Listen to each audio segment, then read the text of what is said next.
Hello Year 12. One more approaches topic for you, the biological approach. That will take us up to what would be the holiday, and then we'll do research methods for the running after that. Very keen to make sure that we're topping up our research methods knowledge, because that is by far the most important factor in the course. So we'll have 2 more approaches to do. And we'll do those next year, as well as comparing approaches. So the biological approach today, I'm not going to hang around on this because it comes up a lot. So there will be bits of this that we touched on already, and there'll be things that we will look at next year. So we don't need to go into great depth today for this task. Okay, so you've got the specification there, and as I said, this links to all sorts of different topics. We've touched on OCD, done the biological explanations and therapies, talked about brain structure and neurotransmitters, drug therapy there. I mean, the whole biopsychology unit, again, that will be next year. Add some detail to this. Schizophrenia, aggression, the Year 2 topics that we do. We do biological explanations within those, and schizophrenia for therapy as well.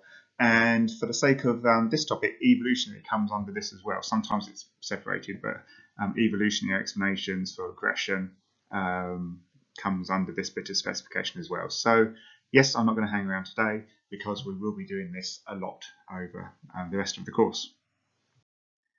Okay, so what's the main thing I always say with approaches? What's the headline? What's the absolute key thing that they say? And basically the biological approach says that everything psychological has a physical basis, some sort of biological basis to it. Now within that, there's many different things that could be involved. So genetic inheritance is one factor. It could be inherited genetically from your parents.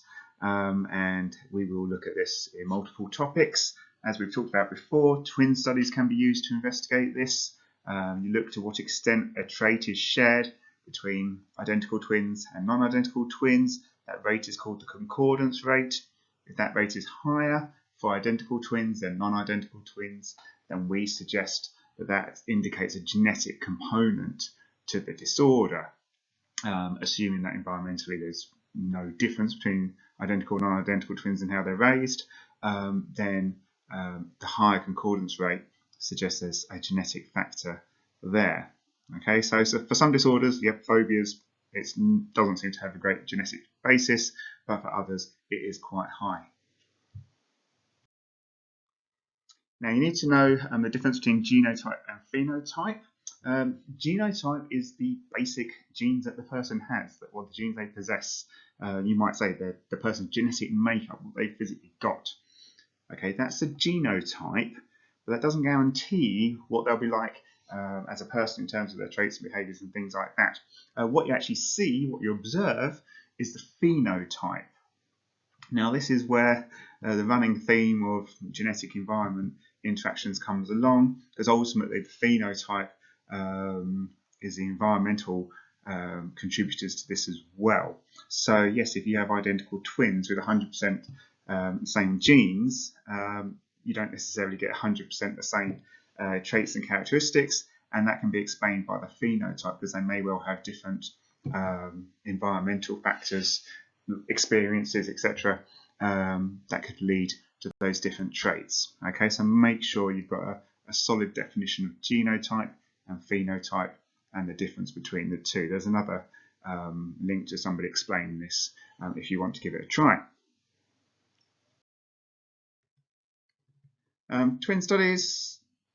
We'll look at multiple twin studies throughout the course. One example here is schizophrenia, meta-analysis. Remember, meta-analysis, a collection of studies summarising the data to draw conclusions. They found a 48% concordance rate in identical twins and just 17 in non-identical twins. So the way we would word that is that it suggests a strong genetic component or significant genetic component, because the identical twins rate is a fair bit higher than non-identical. Now, if something was purely genetic, that figure would be 100% for identical twins. It's not, so there has to be other factors as well, and that's where the interaction comes along. We'll do the interactionist approach for schizophrenia, and that looks at things such as the diathesis stress model which says that yes, you can inherit a genetic vulnerability, but it's then when that's combined with an environmental trigger, like a life event, that you get the resulting disorder. Okay, so that's another example of something that, yes, I'm sort of skipping over it now pretty quickly, but we will do it in depth multiple times in the future. Yeah, I'm dropping this one in there. It's in the textbook, PKU. It's a nice example that you can refer to for genotype and phenotype, because just because somebody has the genes for this disorder, changes early on to factors such as the diet can actually lead to them being fine. So I've given you a link to a video. It's quite in-depth, but biologists amongst you will be completely happy with it.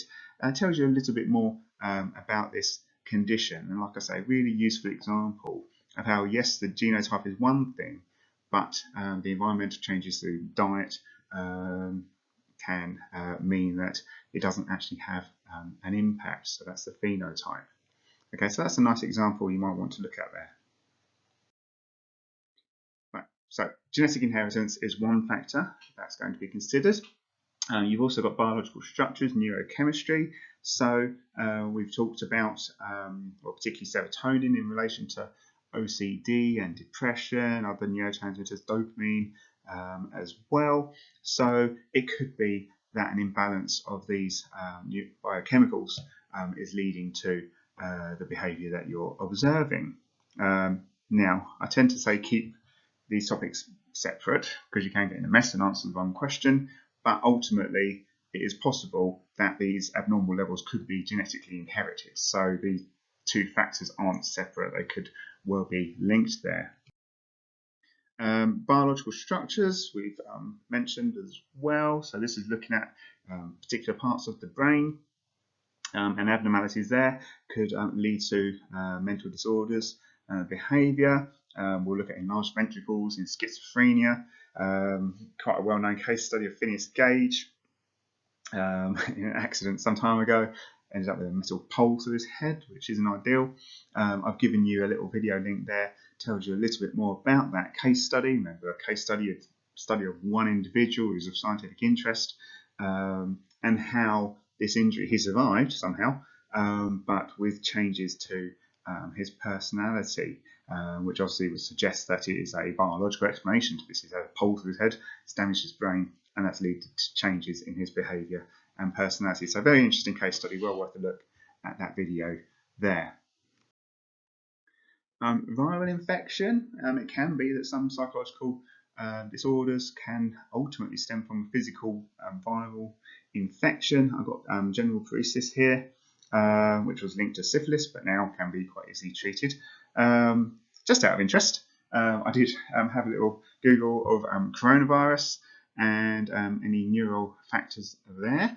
I don't want to add to the list of things to worry about, but it is an interesting read.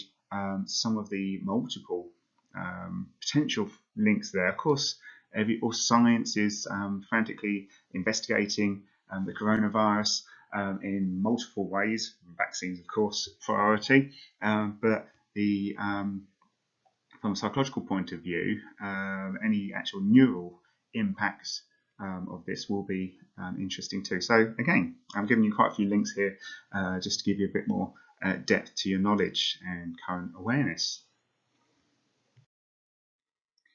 Now, yeah, watch out for this. On some topics, evolutionary is a separate topic in its own right, but ultimately it's not really separate from biological approach. Our biology is as a result of evolution. So the two do go hand in hand. So this is talking about natural selection, evolution, as you've talked about elsewhere in biology and other subjects as well.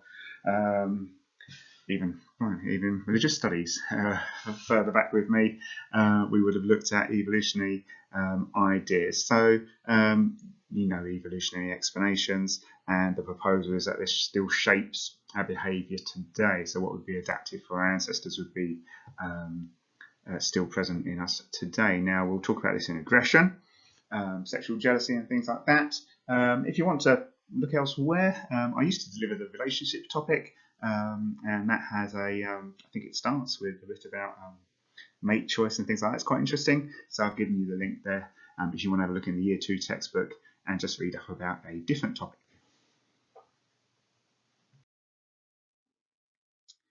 So, what can we say about the biological approach? Sorry, the picture's over the writing there, but hopefully you've got this printed out. So, I've tried to keep a recurring theme with how we address this, so you're not sitting there thinking, oh, how do I evaluate an approach? We have got standard things to talk about. So a discussion of its scientific nature, and of course this is biology. It's an established science, adds to the credibility of psychology as a discipline. It gives you those objective measures that we want of brain imaging, etc., where you can see what's happening there and measure it. It's replicable, all those things, a highly scientific approach, so we've got to give it credit for that. Another recurring theme is practical applications in the form of therapy. There's no escaping drugs as a form of treatment for a whole range of psychological disorders, OCD, depression, schizophrenia, and many others as well. And yes, while they have their negative sides, they are effective a lot of the time. That's why they're given. If they weren't, then they wouldn't be. But for many people, drugs can be a very effective form of therapy. But yeah, you could bear in mind some of the limitations of that as well. Now, next year, we'll look at issues and debates. These are big issues and debates, as you might expect. One of them is determinism, free will versus determinism. Love link to GCSE here.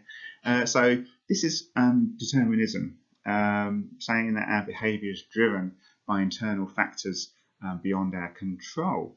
And one thing we'll look at in the aggression topic is the implications of this. So for a court case, which sort of works on the assumption of free will, freedom of choice in your actions, if your actions are potentially due to biological factors, is it your fault?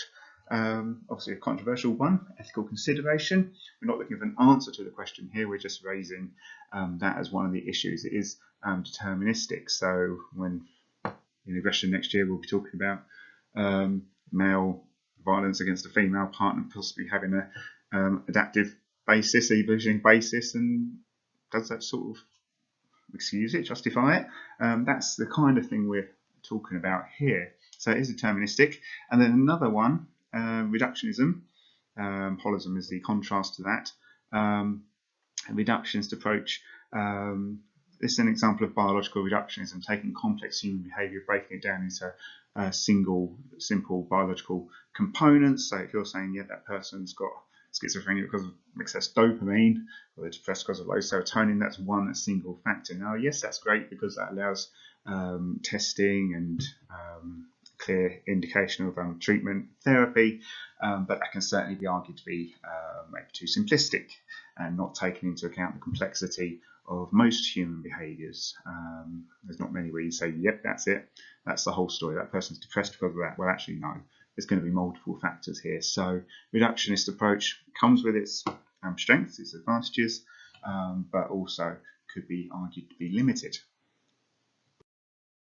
Right, so as I said, I'm not going to spend too long on this. It is crucial, so don't go think I'm skipping it because it's not important. I'm going fairly quickly because we do this a lot throughout the rest of the course. Okay, so just make sure you're happy with what we've done now. As always, have a look at the textbook spread, have a look at the videos that I've linked, and then the task is, as always, to complete the sample questions. And there are a couple of, I've asked you to give one strength and one limitation, 3 marks for each. I do want that to be a full paragraph, even though it's probably a bit over the top. If you want to include a counterpoint within there, for the purposes of this, you can do. I want to see that we're writing really good, effective AO3 paragraphs there. Okay, so that'll be it for approaches, and then next term we'll be picking up on the research methods that we've been doing in the study drip across the course, but giving it still the big push that we would have been doing now had we been in school.